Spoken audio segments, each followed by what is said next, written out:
بصل، هيل، فلفل، مجلس اليانسون، ونبدأ نحرك. وهنا على جنب الليمون الأسود أحط عليه مية حارة. راح أغطيه إلى يجي وقت كب الرز. أبو شيبة، كزبرة ناشفة، ورق الغار. وكذا اكتملت البهارات العدلة ونحرك تتسبك مع بعض. مجرد ما تتسبك المكونات نبدأ نضيف الدجاج. نضيف الملح. طريقة تحريك للدجاج أبدأ أنخل القدر كله مع بعض، نفس القدر أنخل ونخل. ما أضيف موية إلا آخر شيء إذا حسيت إن الدجاج خلاص تسبك. حتى تلاحظون كل شوي يتغير لون الدجاج لأنه يبدأ يتسبك. الحين راح أضيف الماجي الأبيض. ما شاء الله تبارك الرحمن، لو تشمون الريحة بعد يامي. بعد ما تسبك الدجاج الحين أضيف الموية. بسم الله. الحين نغطي القدر إلى ما يستوي الدجاج كذا نص ساعة، بعدين الدجاج خلاص.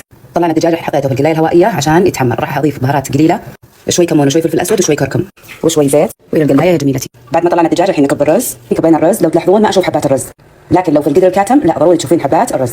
في القدر العادي إذا حركتي الرز تشوفين حباته، يعني تصير طافحة كذا. يا رب إنها وضحت الفكرة.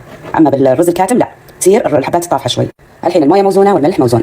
النار عالية إلى ما يطفح الرز. إذا رجع الرز فوق شفتيه خلاص قصري النار، بعدين حطي البصل اللي هو الكشنة. الحين جاء وقت الليمون الأسود اللي منقعته بموية حارة.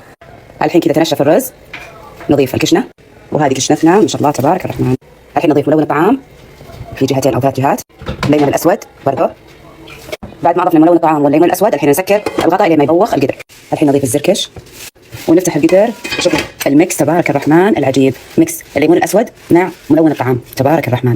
وكذا حصلنا على رز نثري وكشنة لذيذة، رز نثري من تحت لفوق تبارك الله. لا يا ضيفك الوفي المديون خليك على عيني تداريها، لا تدلك الفرق علي ملعون الناس تعشق نفس ساقيها، ترضى علي كلمة المجنون عقبال